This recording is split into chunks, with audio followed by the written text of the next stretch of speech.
আগেকার ঘটনা। আমি তখন কোথায় থাকি আমি আগেই বলেছি, যারা আমার রেকর্ডিংটা আগে শুনেছেন, যে আমি আমার বাবা ছিলেন ডিফেন্সে। সো এই জন্য আমরা কিন্তু বিভিন্ন ক্যান্টনমেন্টে থেকেছি। তো বেশিরভাগ আমার জীবনের বেশিরভাগ সময় কেটেছে আমাদের যশোর ক্যান্টনমেন্টে। সো পাকিস্তান থেকে আসার পরে আমরা প্রথমে থাকি রংপুরে, তারপরে আমাদের পোস্টিং হয় যশোরে আমার আব্বার। সো যশোরে আমি এসে ভর্তি হই তখন ক্লাস 5-এ। বাট ঘটনাটা যেটা বলছি সেটা তখন আমি হয়তো পড়ি ক্লাস লাইক 8-এ, 7-এ বা 8-এ, বেশ আগের কথা।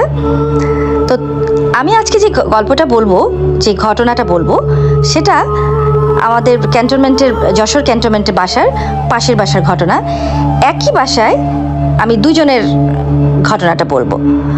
সো প্রথমে আমি যার কাছ থেকে আমি গল্পটা শুনেছি, আমি তার ঘটনাটা বলবো। আমাদের পাশের বাসায় তখন থাকতেন মতিউর রহমান আঙ্কেল, যিনি পরে জেনারেল মতিউর রহমান। আমি জানি না ওনাকে সবাই চিনে কিনা। জেনারেল মতিউর রহমান আঙ্কেল আমাদের পাশের বাসায় থাকতেন। ওনার তখন 3টা ছেলে মেয়ে ছিল। সো সবচেয়ে মজার কথা হলো, একটু না বলে পারছি না, ওনার পরে আরও একটা মেয়ে হয়েছিল। আমি যখন ক্লাস 8-এ পড়ি তখন কিন্তু ওই মেয়েটা হয় নাই। সো পরে এসে ওই ছোট যে বাচ্চাটাকে আমরা দেখি নাই, ওই ছোট মেয়ের সাথেই কিন্তু আমার ছোট ভাই যে এয়ারফোর্সে আছে তার বিয়ে হয়েছে। সো এখন মতিউর রহমান আন্টি কিন্তু আমাদের আত্মীয়। তো যাই হোক, আমরা যখন যশোরে ছিলাম আমাদের পাশাপাশি বাসা ছিল, 2 বাসা, এবং 2 বাসার মাঝখানে তখন কিন্তু বাসাগুলোতে ওরকম লাইক কংক্রিট কোনো ওয়াল ছিল না। একটা বাসার সাথে আরেকটা বাসার ওয়াল মেবি একটা ছিল, এবং চারিদিকেতে কাঁটা তারের বেড়া দেওয়া ছিল। সো এই একটা দেওয়ালের মাঝখানে যাতায়াতের জন্য আবার ছোট্ট একটা পকেট গেট ছিল। তো প্রায় সময় আমি দেখতাম যে আম্মা ওই পকেট গেটে পাশে পাশে আন্টির ওখানে যাচ্ছে গল্প করতে, আন্টিরা আবার এখানে আসছে। আমরা যারা ছোট ছিলাম তারা পাশে পাশে যে খেলতাম, তারাও আমাদের বাসায় এসে খেলতো, এরকম ঘটনা। তো আজকের পুরো ঘটনাটা কিন্তু আমি শুনেছি মতিউর রহমান আন্টির কাছ থেকে। তো আন্টি একদিন আমাদের কাছে এরকম গল্প করলো যে প্রায় দিন যেটা হতো ক্যান্টনমেন্টে, আমাদের আব্বাদের কোনো সময় আব্বা আম্মা দুজনেরই পার্টি থাকতো, কোনো সময় অফিসিয়াল কিছু পার্টি থাকতো যেটাতে শুধু আমাদের আব্বারাই ইনভাইটেড থাকতো। তো আন্টি গল্প করছে যে একদিন আঙ্কেলের একটা অফিসিয়াল পার্টি, আঙ্কেল চলে গেছে সেই পার্টিতে। তো আন্টি এখানে বলে রাখা ভালো, মতিউর রহমান আন্টি কিন্তু দেখতে খুব সুন্দর ছিলেন এবং এখনও আছেন, এবং ওনার মাথা ভর্তি কালো কোকড়ানো চুল ছিল। তো উনি গল্প করছেন যে উনি সন্ধ্যাবেলা আঙ্কেল যখন চলে গেছে ডিনারে, উনি তখন ওনার বেডরুমের পাশে ছোট্ট একটা ওপেন বারান্দা ছিল। তো উনি ওখানে একা একা বসে, যেহেতু বাচ্চারাও ছোট, সবাই ঘুমিয়ে গেছে, বেশি রাত হয়ে গেছে বলবো না, লাইক 9টা 9:30 বাজে। তো উনি তখন ওখানে ওই খোলা জায়গায় বসে এমনি বসেছিলেন, বাইরে অনেক সুন্দর বাতাস ছিল। তো এই সময় আন্টি নাকি দেখলেন যে আঙ্কেল বাসায় ফেরত চলে এসছে। তো ভালো কথা, আঙ্কেল বাসায় যখন ফেরত চলে আসে আন্টি একটু অবাক হলো যে কী ব্যাপার, পার্টি এত আগে শেষ হয়ে গেল, এত আগে চলে আসলো। তো উনি খেয়াল করেন, উনি বলছে আচ্ছা ঠিক আছে। তো আঙ্কেল নাকি সোজা ওনার কাছে এসে ওনার পাশে এসে বসেছে। তা আন্টি জিজ্ঞেস করলো যে কী ব্যাপার, তুমি আজকে খুব তাড়াতাড়ি বাসা চলে আসলে? তা আঙ্কেল বললো হ্যাঁ, আজকে পার্টি শেষ হয়ে গেছে তাড়াতাড়ি, এই জন্য আমি চলে এসেছি।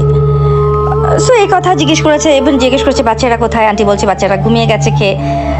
তখন নাকি আঙ্কেল আন্টিকে বলছে যে আমি তোমার জন্য পার্টি থেকে একটা পান নিয়ে আসছি, এত মজার পান ছিল, তুমি পানটা খাও। আন্টি খুব সুন্দর ওনার হাত থেকে পানটা নিয়ে উনি পানটাও খেয়েছে, এবং উনি বললো যে এত মজার পান উনি কোনোদিনও খায় নাই, এত সুগন্ধি সেই পানের মধ্যে। সো পানটা একটা কাগজের মধ্যেও পেঁচানো ছিল। সো আন্টি পানটাও খেয়েছে। একটু পরে আঙ্কেল নাকি আন্টিকে বলছে যে তুমি একটু বসো, এখানে নিচে বসো, আমি তোমার কোলে মাথাটা রেখে একটু শুবো। আন্টি একটু অবাক হয়েছে, বিকজ আন্টির ম্যারিড লাইফের এত বছরের জীবনে উনি কখনো আঙ্কেল নাকি আন্টিকে বলে নাই যে আমি তোমার কোলে মাথা রেখে শুবো, বা এই ধরনের কোনো আবদার করে নাই। আন্টি একটু অবাক হয়েছে।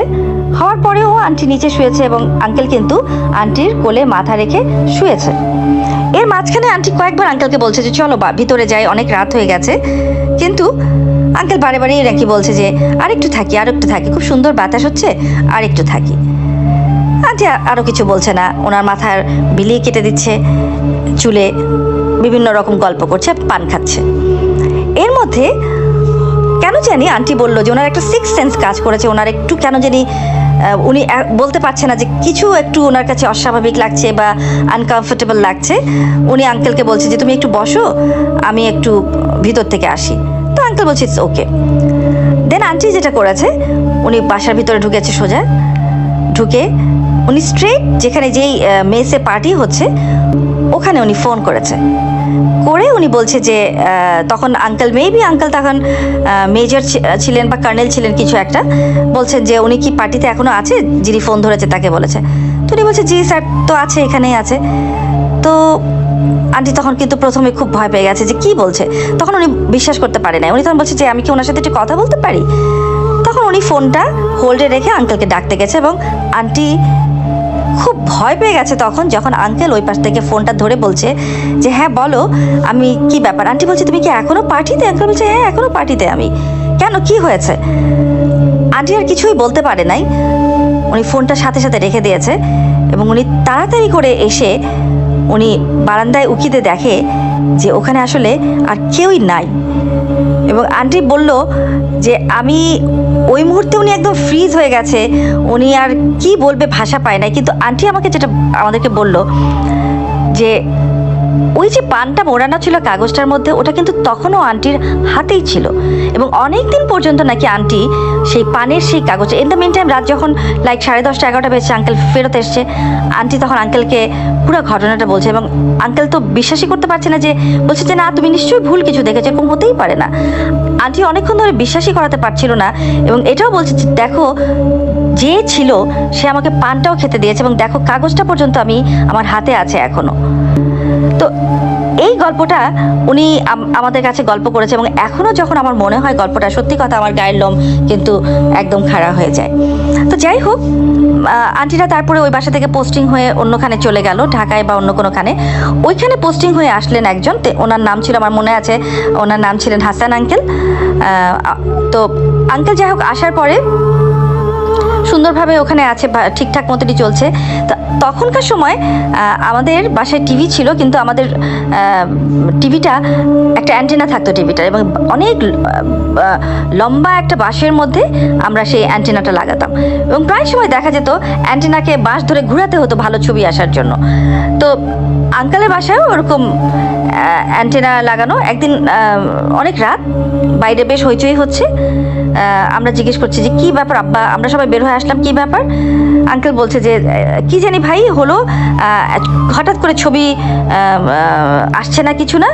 তো অ্যান্টেনা উনি বাঁশ ঘোরাচ্ছে শুধু বারে বারে ছবি আসা। আলটিমেটলি যেটা হলো উনি কিন্তু সাকসেসফুল হয় নাই। পরের দিন সকালবেলা উনি এই গল্পটা সবাইকে বলল যে কি হয়েছিল অ্যাকচুয়ালি। তো উনি যে গল্পটা বলল আমাদের কাছে, আমার এখনো মনে আছে, আমরা ছোট ছিলাম কিন্তু ঘটনাটা আমরা চোখের সামনে কি দেখলাম। উনি বলল যে কালকে রাতে উনি যখন অ্যান্টেনাটা বারে বারে ঘোরাচ্ছে, বাঁশ ঘোরাচ্ছে, কিছুতেই ছবি আসছে না, কেউ একজন ওনাকে ফিস ফিস করে কানে কানে বলেছে যে তুমি যতই চেষ্টা করো তুমি আজকে টিভি দেখতে পারবে না। এই কথাটা নাকি ওনাকে কেউ বলেছে, উনি স্পষ্ট শুনেছে ওনাকে কেউ একজন বলেছে। তো পরের দিন সকালবেলা উনি লোকজন নিয়ে যখন বাসটা আবার নামালো যে কি সমস্যা হয়েছে, কেন আমি টিভি দেখতে পাচ্ছি না, তখন আমরা সবাই যেটা দেখলাম সেটা একটা বিরাট লম্বা বাঁশ, সেটার উপর থেকে একদম নিচ পর্যন্ত আপনি যদি একটা, এবং আর একটু বলে রাখি অ্যান্টেনার যে তারটা থাকছিল, আমি জানি না এটা আমি বলবো 80s-এর আর্লি 80s আর লেট 70s-এর কথা, আর্লি 80s-এ হবে, নো লেট 70s-এর কথাই আমি বলছি। ওই সময় অ্যান্টেনার তারটা কিন্তু চ্যাপ্টা টাইপের ছিল, একদম চ্যাপ্টা টাইপের লম্বা তারটা। আমরা চোখের সামনে যেটা দেখলাম যে উপর থেকে একদম নিচ পর্যন্ত কেউ একজন একটা তারের মধ্যে কামড়ালে যে কামড়ের দাগটা, একদম নিচ থেকে উপর পর্যন্ত পুরো তারটা ওরকম কামড়ের দাগ দেওয়া। অ্যান্ড সত্যি কথা, দিস ইজ ভেরি আনইউজুয়াল, এবং বলবো যে এটা কিভাবে সম্ভব, এত উঁচু একটা বাঁশ যেটা তখনও লাগানো ছিল, সেটার উপর থেকে একদম নিচ পর্যন্ত ওরকম কামড়ানোর দাগ।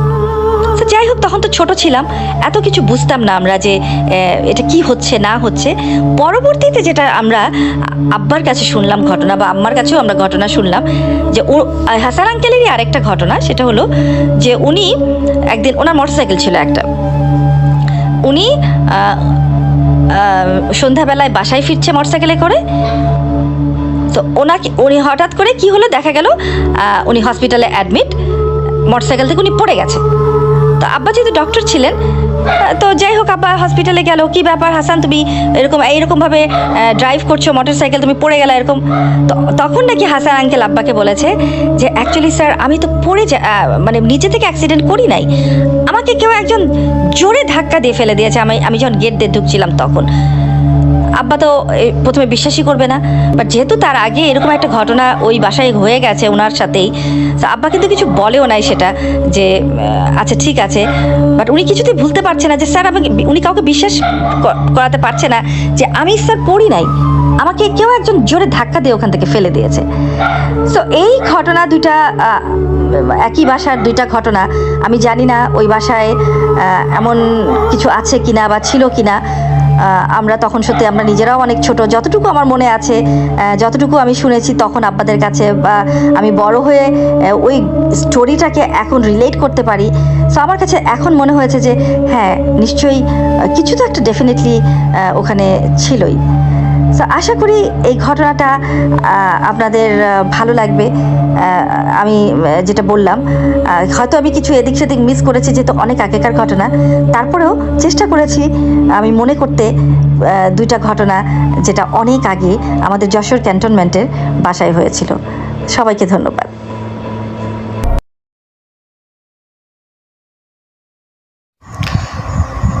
প্রিয় লিসেনার্স, এই মুহূর্তে যে স্টোরিটি আমি আপনাদের সাথে শেয়ার করতে যাচ্ছি, এই স্টোরিটি পাঠিয়েছেন মালয়েশিয়া প্রবাসী সাগর দেওয়ান ভাই, যিনি গত রোজার ঈদ স্পেশাল এপিসোডে পাকিস্তানের করাচির একটি ঘটনা শেয়ার করেছিলেন। তার সেই গল্প আমি যখন আপনাদেরকে বলেছিলাম, আপনাদের সবার কাছে সেই গল্পটি ভালো লেগেছিল। এবার আশিক ভাইয়ের দাদা এবং তার ছোট ভাইয়ের সাথে ঘটে যাওয়া একটি ঘটনা তিনি পাঠিয়েছেন। ঘটনাটি মাছ ধরা কেন্দ্রিক। ঘটনাটি আমার কাছে খুবই অন্যরকম লেগেছে। এমন ঘটনা সচরাচর আসলে পাওয়া যায় না।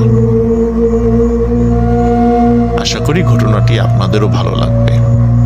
কথা না বাড়িয়ে চলে যাচ্ছি সরাসরি ঘটনায়। প্রিয় লিসেনার্স, ঘটনাটির সময় অনেক আগে, 1950 সালের দিকে। আশিক ভাইয়ের দাদা, তার নাম ছিল সরফরাজ, এবং তার ছোট ভাইয়ের নাম ছিল শাহনেওয়াজ।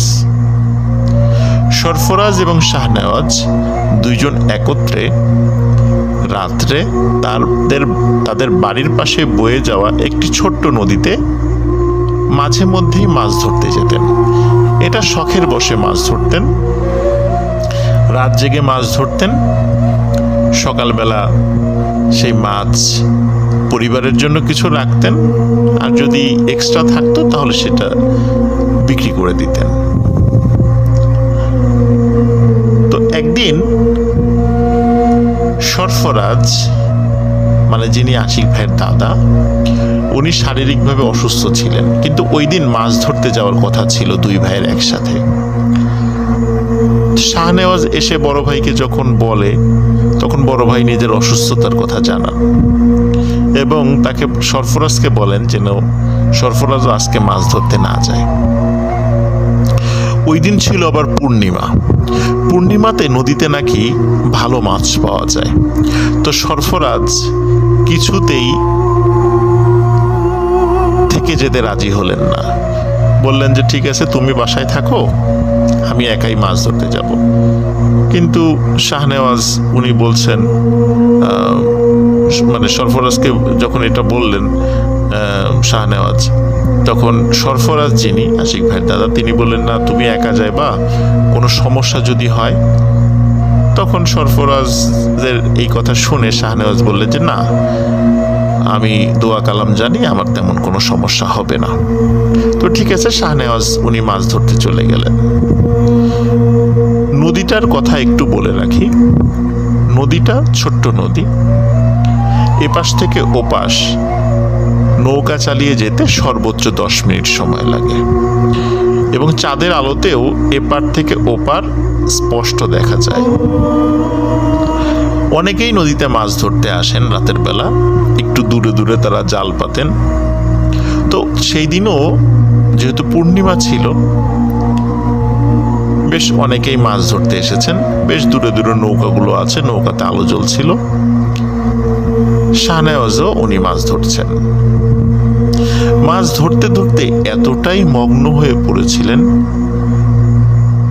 চারদিকে যে কি হচ্ছে উনি কিছুই বুঝতে পারেননি। একসময় হঠাৎ উনি ফিল করেন নৌকাটা অস্বাভাবিক রকমের দুলছে। উনি চারদিকে তাকিয়ে দেখেন বড় বড় ঢেউ আর অথই পানি। চারদিকে শুধু পানি আর পানি দেখা যায়, কোনো কুল কিনারা দেখা যাচ্ছে না। সরফরাজ ভাই উনি তো সাথে নাই যেহেতু, এজন্য শাহনেওয়াজ ওই সময়ে ভয় পেয়ে যান যে কি ব্যাপার, কোথায় আসলাম। তখন দ্রুত উনি আয়াতুল কুরসি পড়ে শরীরে ফু দেন এবং নৌকাতে ফু দিয়ে নৌকা বন্ধ করে ফেলেন।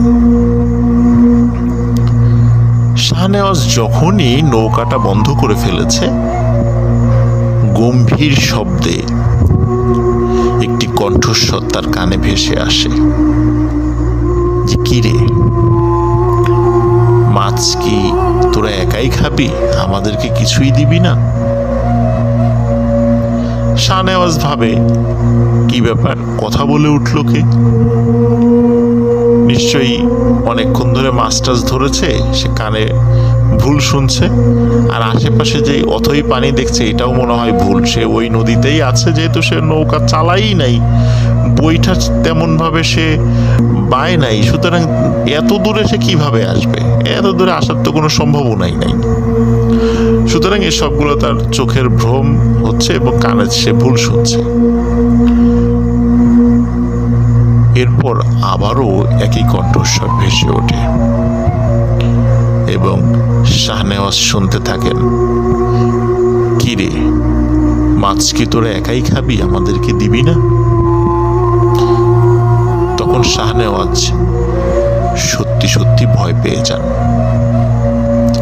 তিনি সমস্ত শক্তি দিয়ে নৌকা চালিয়ে যে কোনো একটা জায়গায় যাওয়ার চেষ্টা করতে থাকেন, কিন্তু তিনি জানেন না তিনি কোথায় যাবেন, কারণ চতুর্দিকে শুধু পানি আর পানি, কুল কিনারা দেখা যাচ্ছে না। উনি নৌকা বেয়ে কোথায় যাবেন? তারপরও উনি চেষ্টা করতে থাকেন যে কোনো একদিকে যাওয়ার জন্য, কিন্তু অদ্ভুত ব্যাপার, নৌকা 1 ইঞ্চিও সেখান থেকে আগাতে পারে না তারা।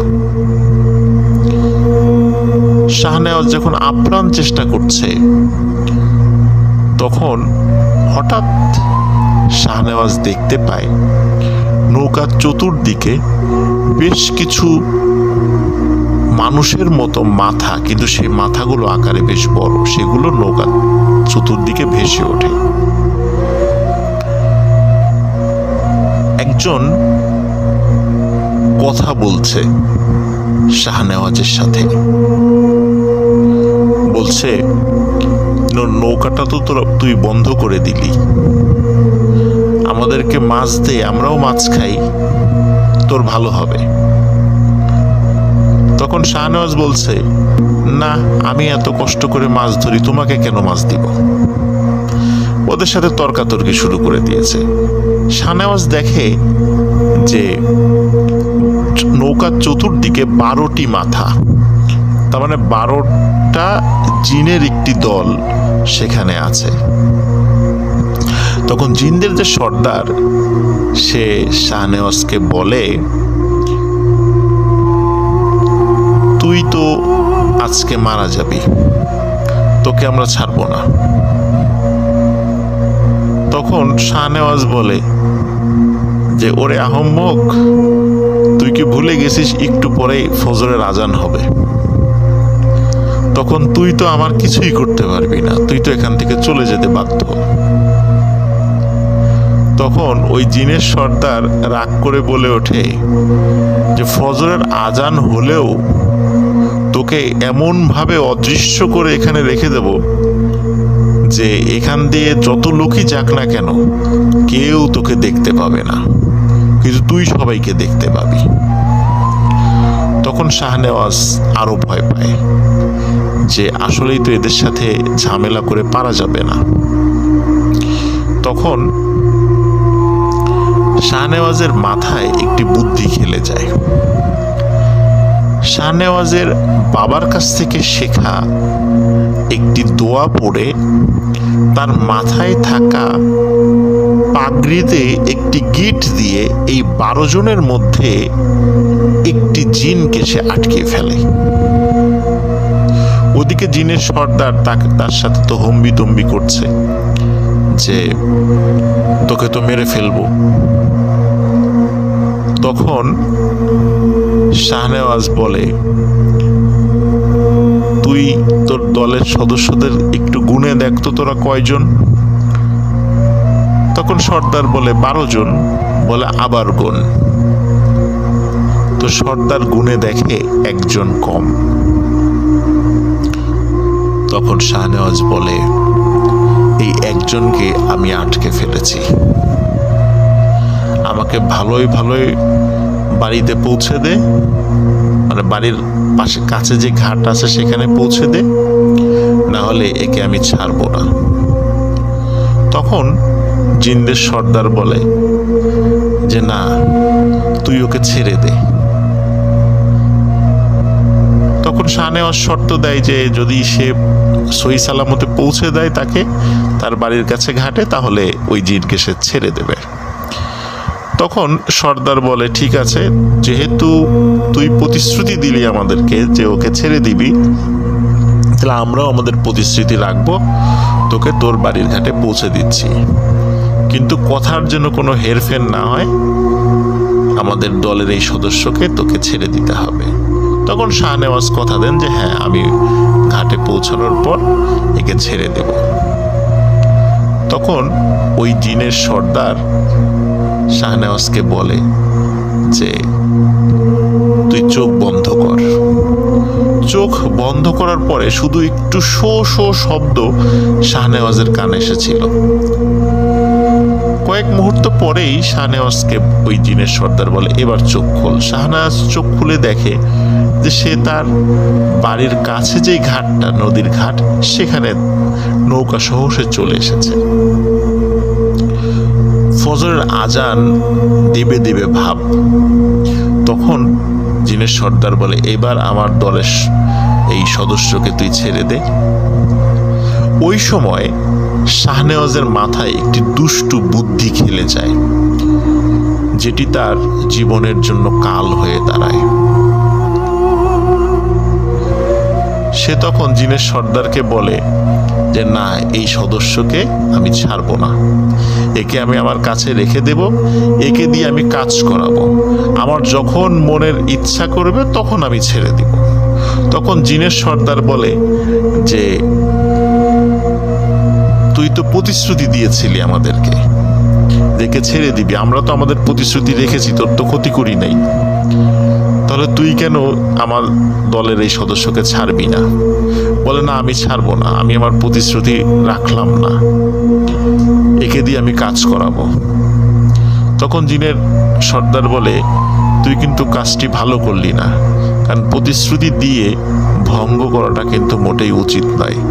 আমরা জিন হয়ে তোর সাথে প্রতিশ্রুতি রক্ষা করলাম, আর তুই আশরাফুল মাখলুকাত হয়ে তুই প্রতিশ্রুতি ভঙ্গ করলি।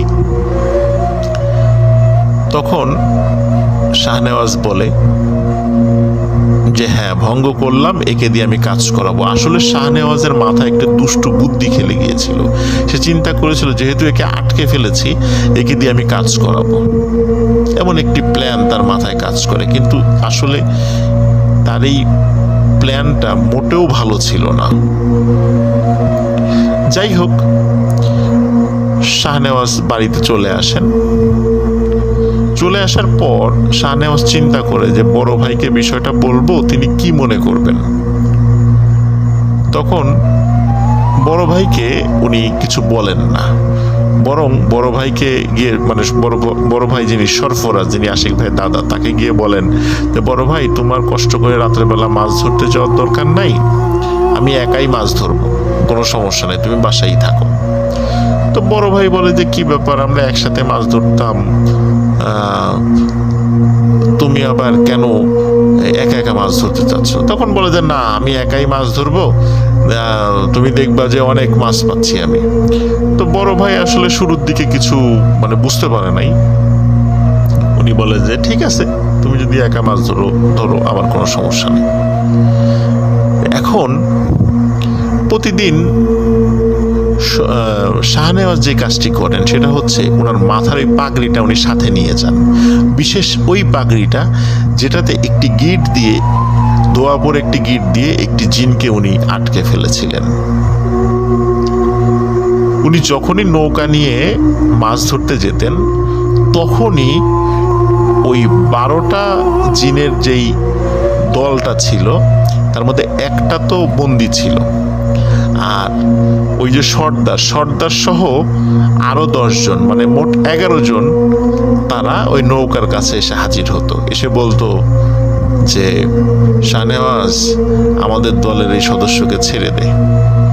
তখন শাহনেওয়াজ বলতো যে ঠিক আছে, তাহলে আমাকে মাছ ধরে দে, তাহলে বিবেচনা করব।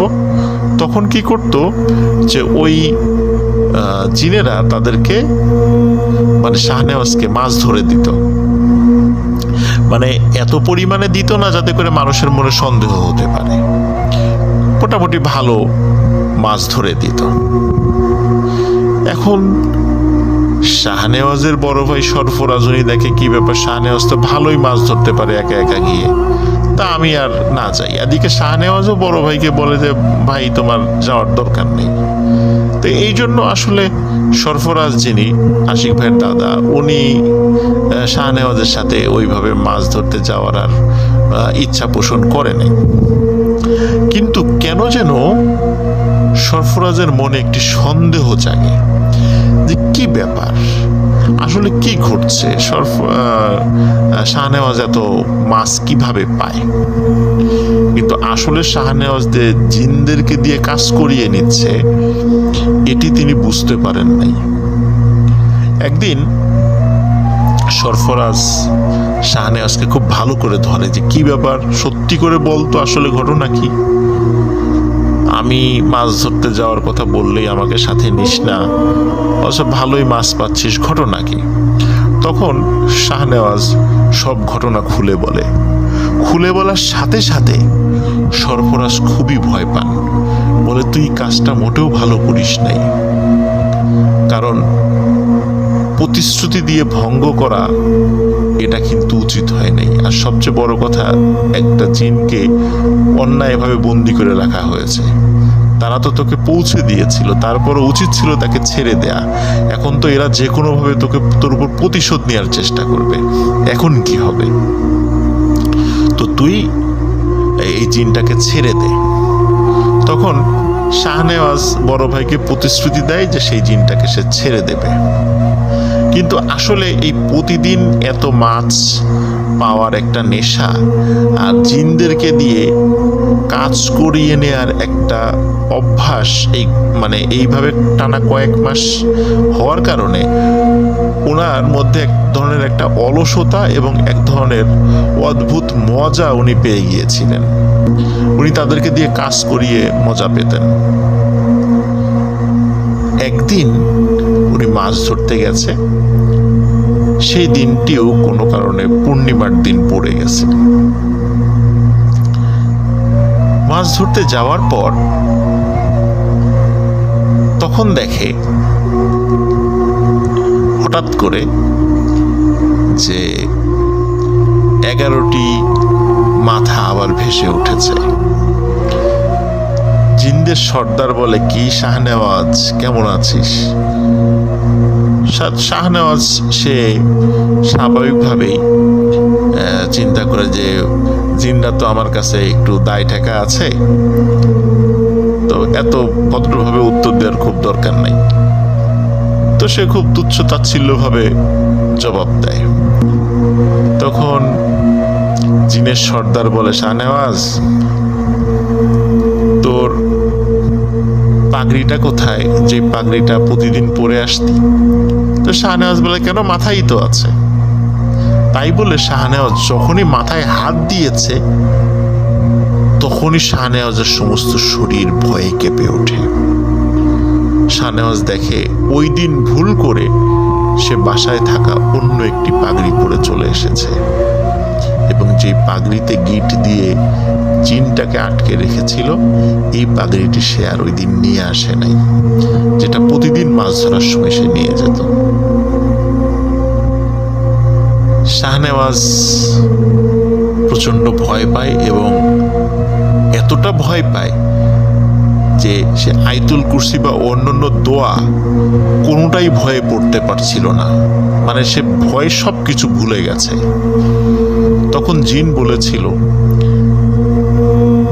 যে এতদিন আমাদের সাথে প্রতারণা করে অনেক কাজ তো করিয়ে নিলি, এই কাজগুলো যে অন্যায় এটা তুই কি মানিস?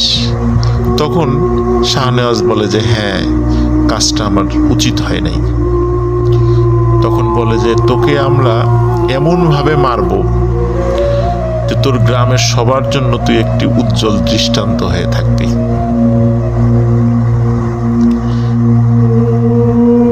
এই ঘটনা বলার পর লিসেনার্স, আশিক ভাই যিনি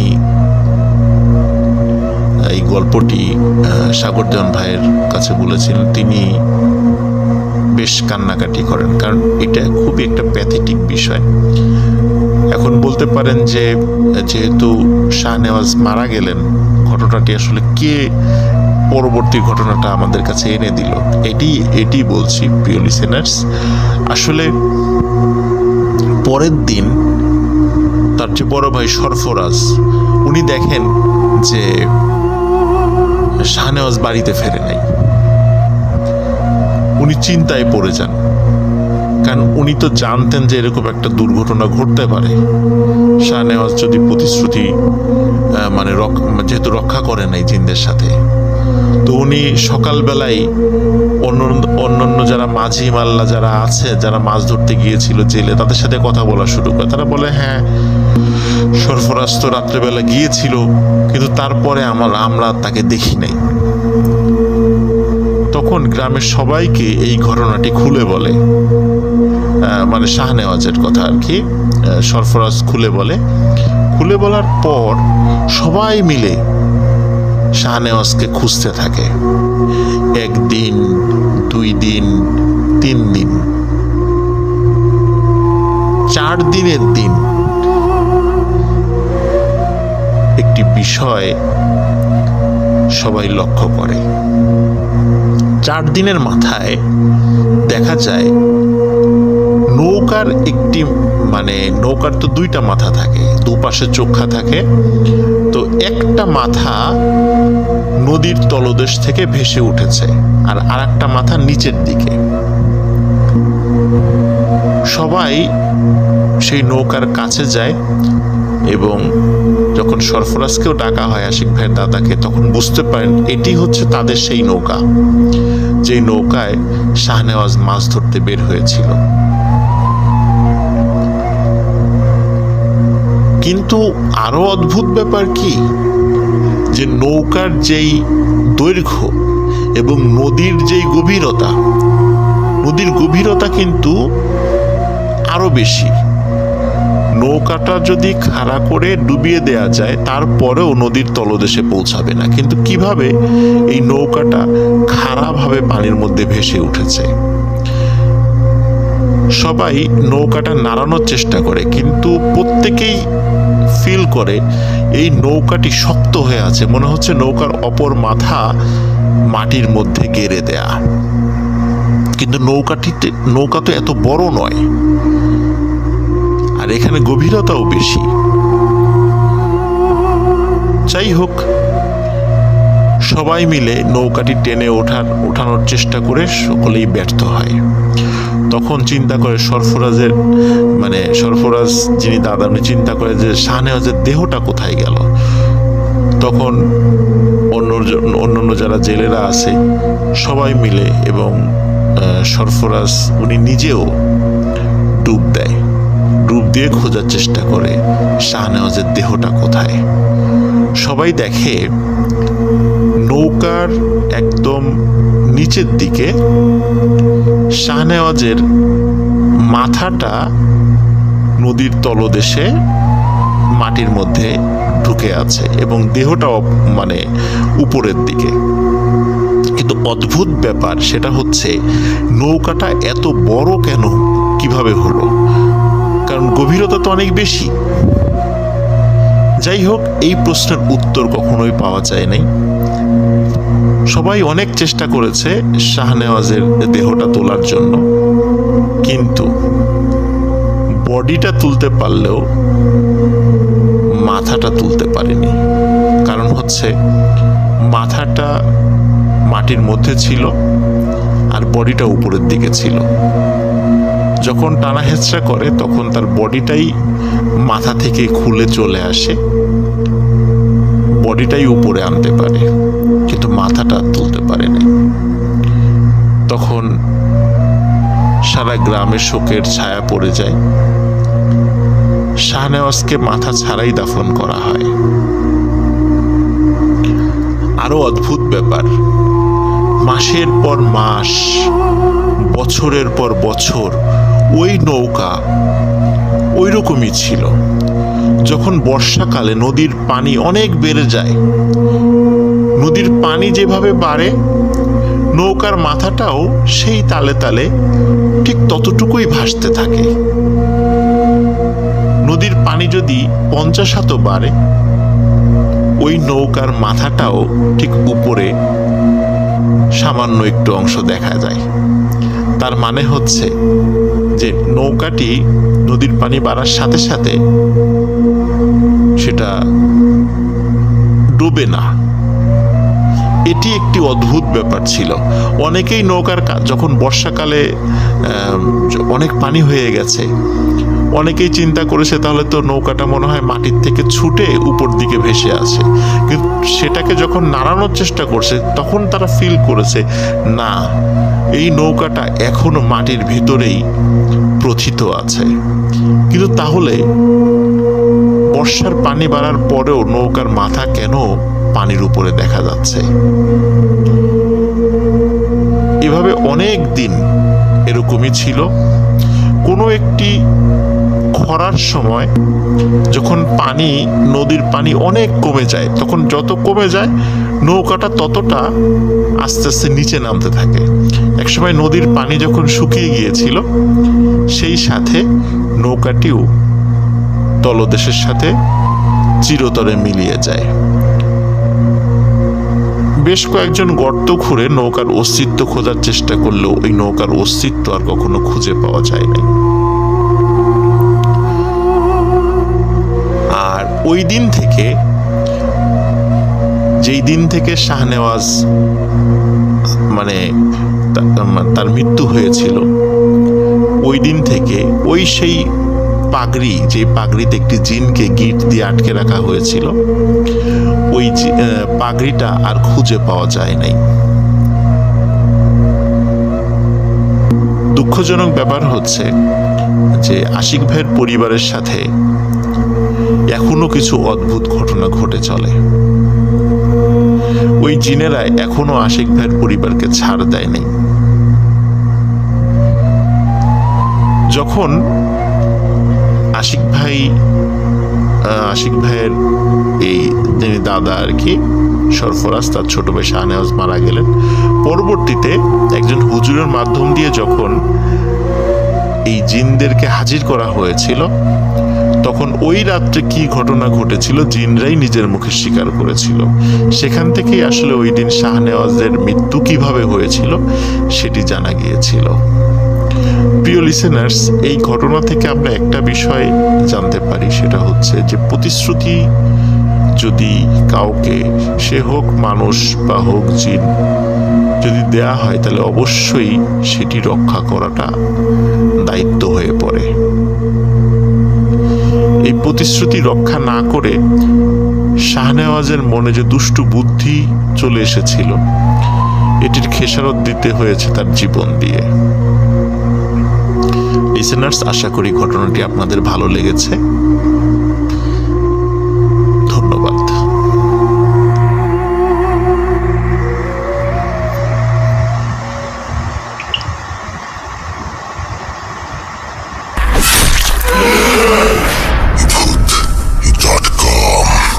with Russell.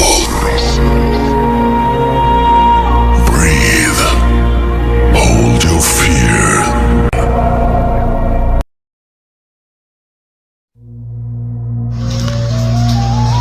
আসসালামু আলাইকুম। ভূত.com-এর সকল লিসেনারকে জানাচ্ছি শুভেচ্ছা। আশা করি সবাই ভালো ও সুস্থ আছেন। লিসেনার্স, এই মুহূর্তে আমি যখন আপনাদের সাথে কথা বলছি, মানে স্টোরি শেয়ার করছি, মানে রেকর্ড করছি, তখন বাইরে অনেক বৃষ্টি হচ্ছে, সেই সাথে বজ্রপাতের শব্দ। আপনারা মাঝে মাঝে বজ্রপাতের শব্দ শুনবেন। এমন একটি সময় আমি একটি স্টোরি রেকর্ড করতে বসলাম। স্টোরিটি বড়ই অদ্ভুত, কিন্তু এই টাইপের স্টোরি আপনারা কখনো কখনো শুনেছেন, কিন্তু কিছুটা মিল থাকলেও পুরোপুরি মিল নেই। এবং এই স্টোরিটি অন্য স্টোরি থেকে এই কারণে ব্যতিক্রম, মাঝে মাঝে স্টোরি যখন আমরা শেয়ার করি তখন যার সাথে ঘটেছে তার কাছ থেকে অনুমতি নিয়ে আমরা স্টোরি শেয়ার করি।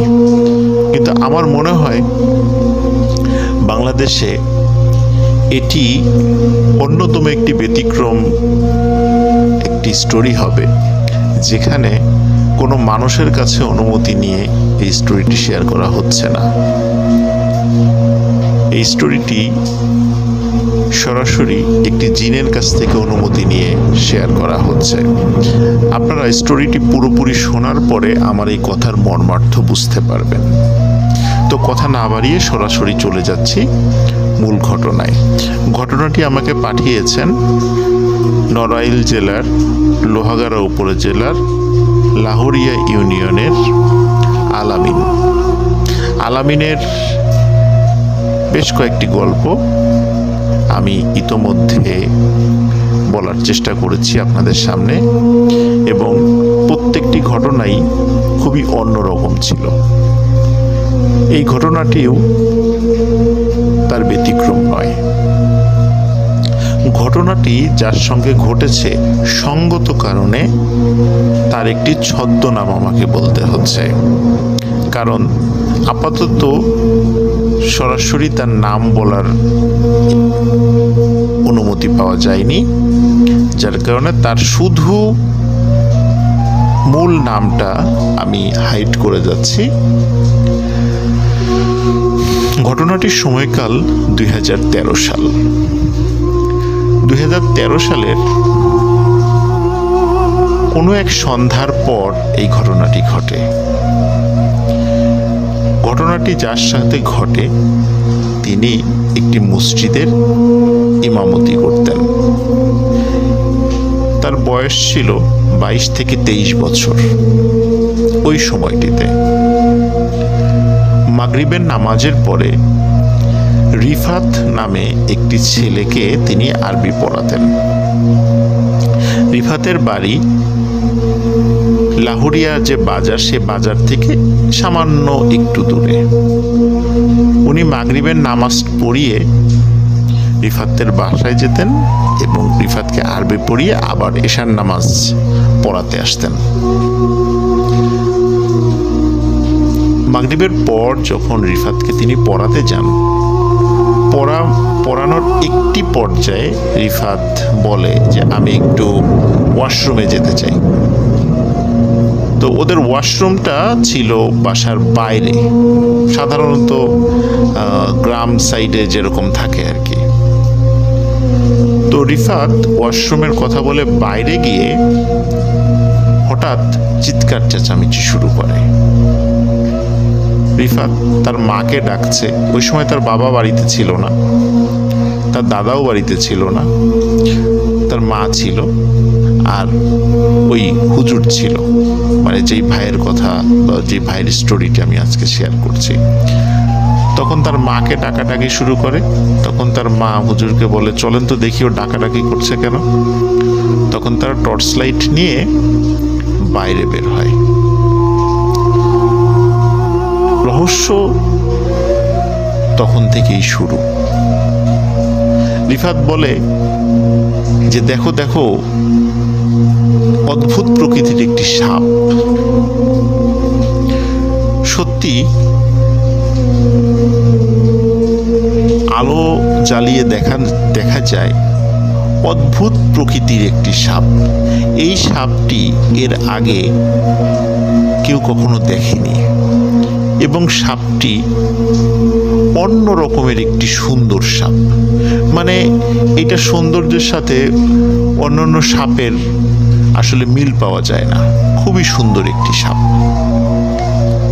এখন অদ্ভুত ব্যাপার হলো, সাপটি ওইখান থেকে সরে চলে যাচ্ছে না, সে নড়াচড়া করছে কিন্তু ওই জায়গাটাতেই আছে।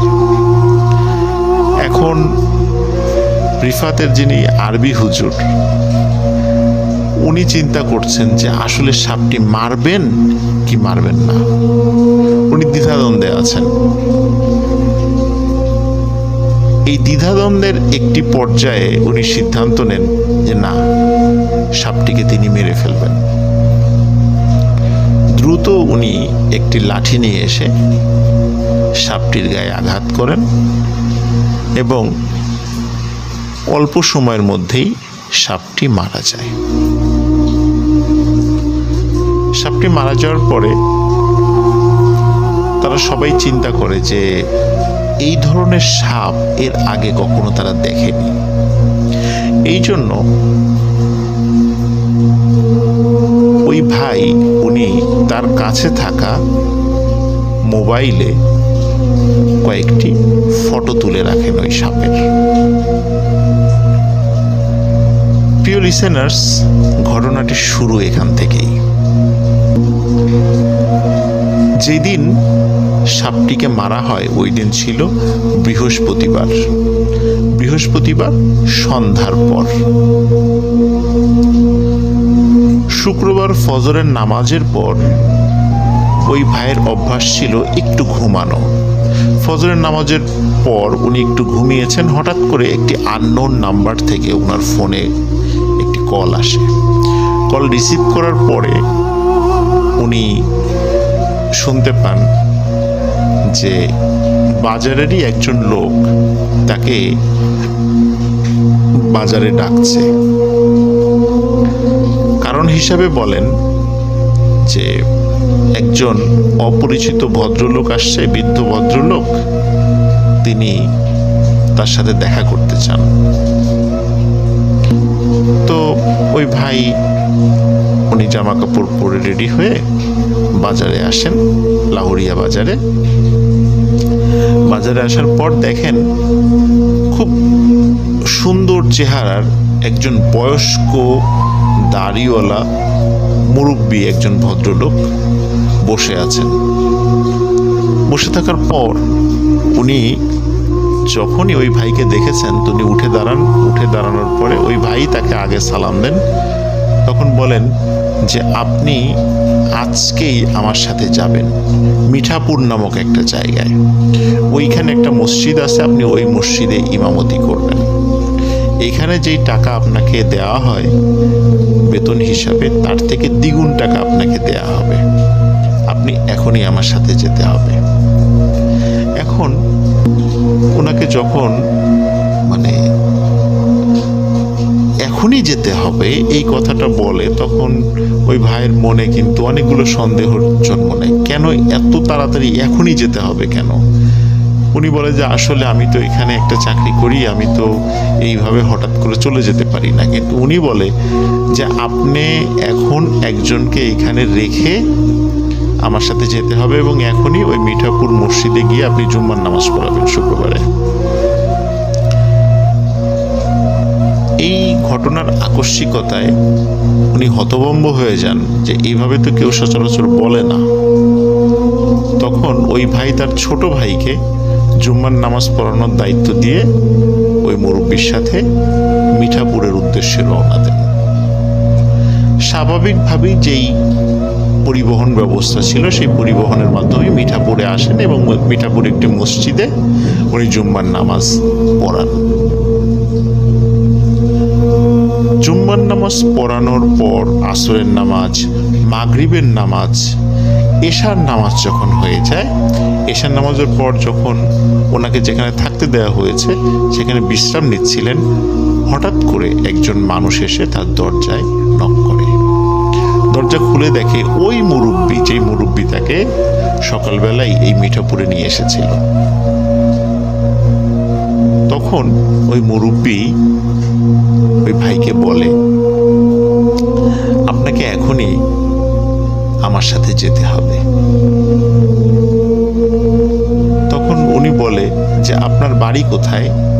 বলে যে আমার বাড়ি এই যেই আপনি যে মসজিদে নামাজ পড়েন এই মসজিদের কাছাকাছি। কিন্তু কোন গ্রামে এক্স্যাক্টলি উনি বলেননি।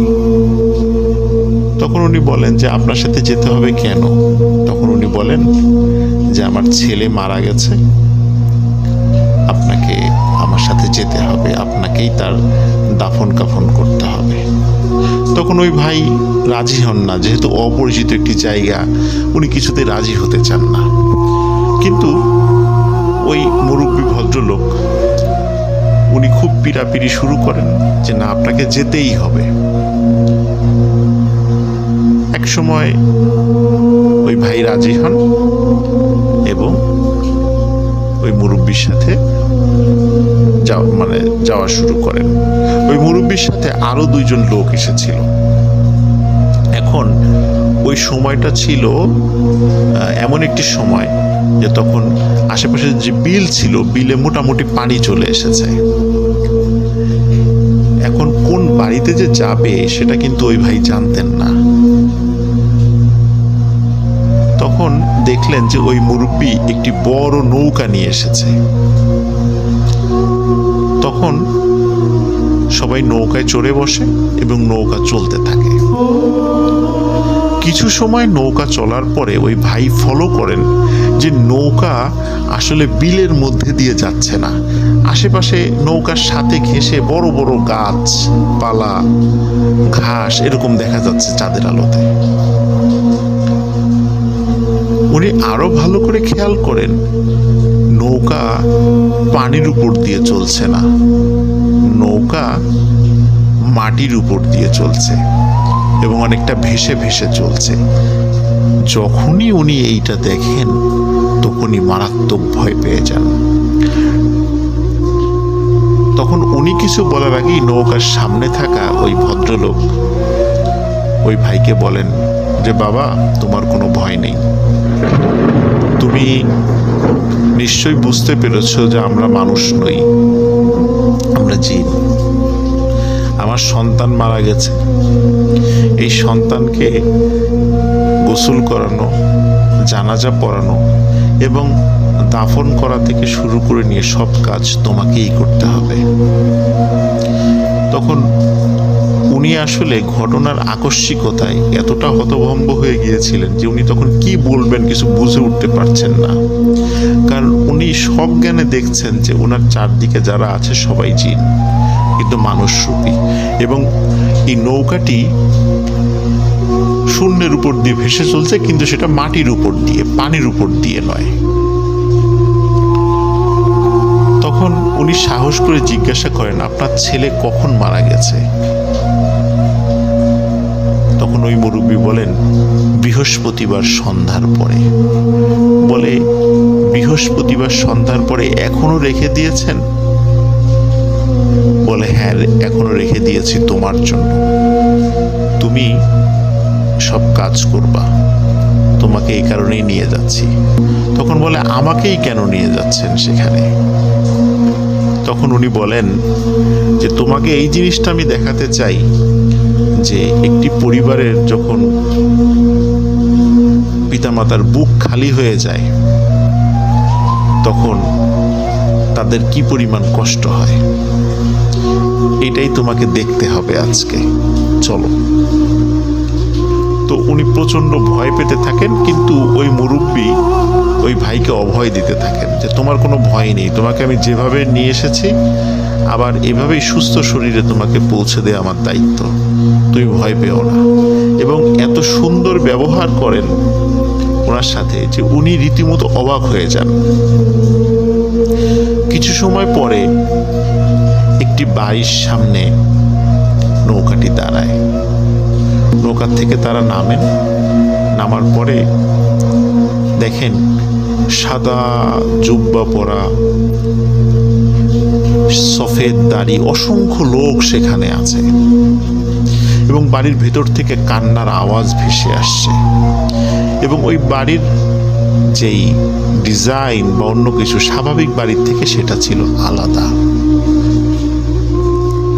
তখন ওই মুরব্বী তাকে বলেন, বাবা তুমি ভয় পেও না, এই পাশেই আমার ছেলের লাশ রাখা আছে, লাশে পচন ধরে যাবে, তুমি তাড়াতাড়ি তাকে গোসল করাও।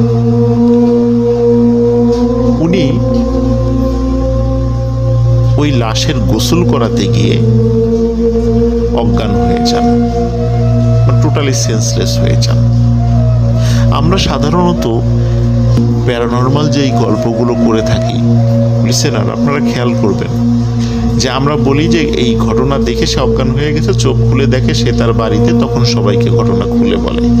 আসলে উনি অজ্ঞান হয়ে যাওয়ার পরে যখন জ্ঞান ফেরে তখনও দেখে ওনার চারিদিকে জিন। উনি যেখানে এসেছেন সেখানকার লোকজন চারদিকে দাঁড়িয়ে আছে। উনি সেন্সলেস থেকে যখন আবার সেন্সে আসে, আবার এই লাশের গোসল দেয়, গোসল দেওয়ার পরে জানাজা হবে, জানাজা পড়ানোর দায়িত্বও পড়ে ওই ভাইয়ের উপরে। উনি আবারও জানাজা পড়াতে গিয়ে সেন্সলেস হয়ে যান, ওই জিনেরাই তার জ্ঞান ফেরায়। জ্ঞান ফেরার পরে উনি জানাজা পড়ান, তাকে দাফনও করা হয়। উনি মোট 3 বার এই সেন্সলেস হয়ে গিয়েছিলেন।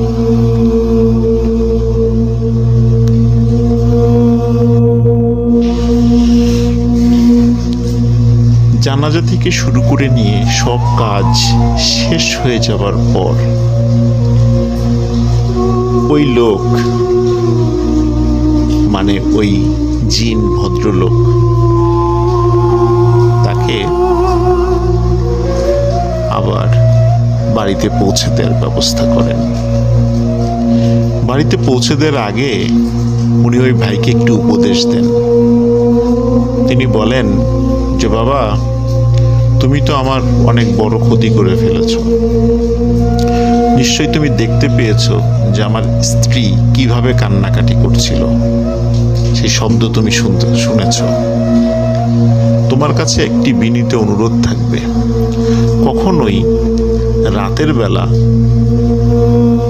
হঠাৎ করে সাপ বলে কোনো কথা নয়, কোনো প্রাণীর গায়েও অকারণে আঘাত করো না, সে যদি তোমার ক্ষতি না করে।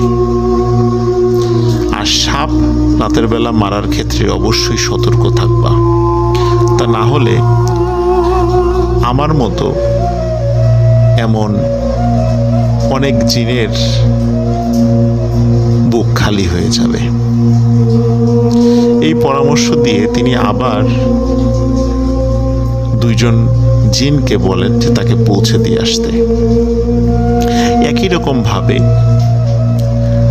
তার মসজিদের কাছে এসে তারা পৌঁছে দেয়। পৌঁছে দেওয়ার সাথে সাথে উনি দৌড়ে মসজিদের ভিতরে ঢোকার চেষ্টা করছিলেন, কিন্তু মসজিদের মানে মেইন কম্পাউন্ডে আসার আগে একটু কাদা ছিল, কাদার মধ্যে উনি পড়ে যান।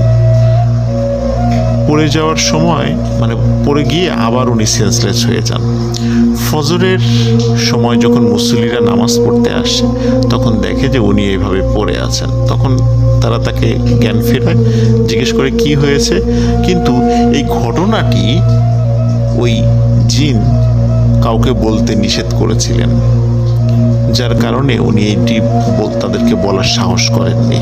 বলে যে ফজরের সময় আজান দেওয়ার জন্য উনি উঠেছিলেন, কিন্তু পা পিছলে পড়ে গিয়ে সেন্সলেস হয়ে গিয়েছিলেন। তো এই বিষয়টি বলে তিনি সবাইকে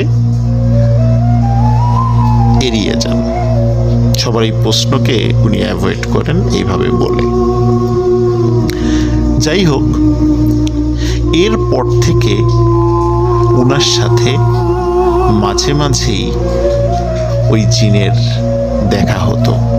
উনি যখন তাহাজ্জুদের নামাজ পড়তেন মসজিদের মধ্যে, তখন ওই জিন আসতো।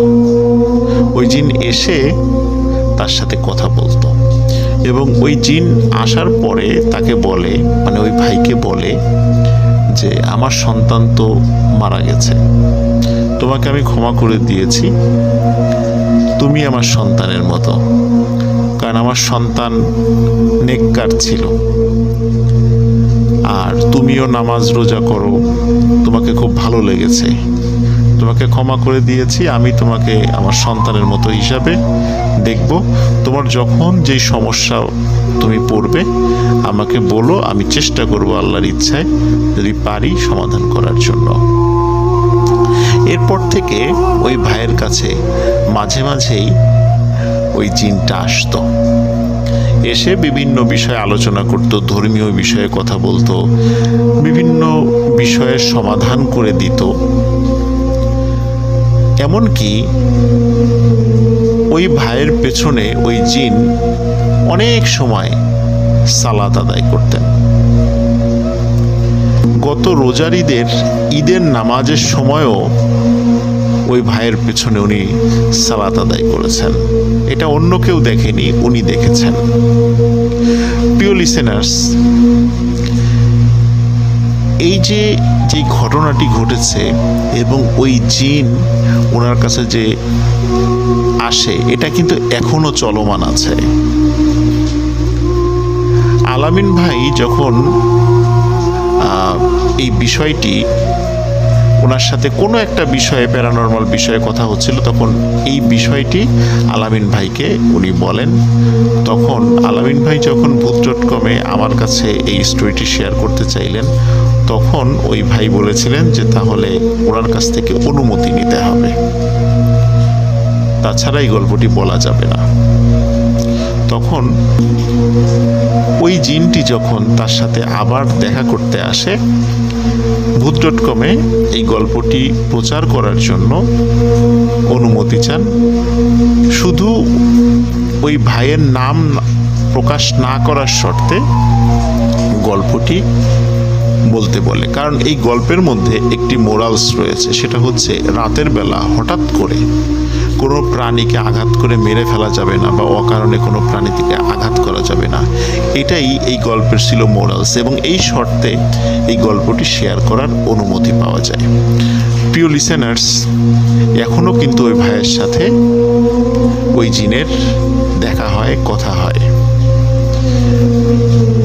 এবং ওই জিনের অনুমতি সাপেক্ষেই এই গল্পটি আপনাদের সাথে আজ শেয়ার করলাম। আশা করি সবার ভালো লেগেছে। যদি সুযোগ থাকে এবং আবারও অনুমতি পাওয়া যায়, অবশ্যই ওই ভাইকে আমি চেষ্টা করব লাইভে নিয়ে আসার জন্য। তখন আপনারা তার নিজের মুখ থেকেই বিভিন্ন অভিজ্ঞতার কথা শুনতে পাবেন। সবাই ভালো থাকবেন, সুস্থ থাকবেন। আসসালামু আলাইকুম।